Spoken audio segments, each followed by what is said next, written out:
21 թվականի հունվարին կամ 20 թվականի դեկտեմբերին գնացել եմ Կապան, Ճակատան գյուղի բնակիչների հետ հանդիպման։ Պատերազմից պատկերացնում եք ինչքան է անցել այդ Գորիս Կապանի պատմությունն է, որ պատկերացնեք էլի ես չգիտեմ այդ զգացողությունները հնարավոր է վերստեղծել, որ մարդիկ ամեն օր սպասում են, որ իրանց տուն բանա, չգիտեմ, զենք է մտնելու, էլի, տաք զենք է մտնելու, չգիտեմ, իրանց գլխի վերևով կարա ինչ-որ բան, անօթ թռչող սարք պատտվել, հարցում ենք ինչ պրոբլեմ ունենք, ասում են ինչ պրոբլեմ ունեք, ինչ կուզեք անենք ձեզ համար, ասում են այդ լրագրողներին լրացրեք, այսինքն եթե սովորական մարդիկ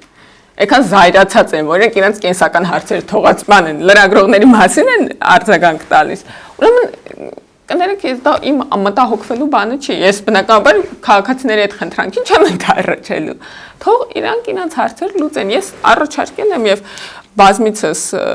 նաև իմ գործընկերներին, և ես կարծում եմ այդ մեխանիզմները կաշխատեն, առաջարկել եմ, որ մենք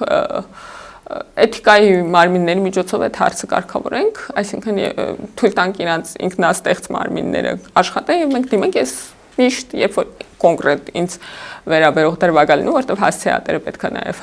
բան դիմող լինի, միշտ դիմում եմ էթիկայի մարմիններին, թող իրանք իրանց համայնքով իրանց արածներին գնահատական տան, ինչի պետք է ես մտնեմ իրանց համայնքի գնահատականի մեջ,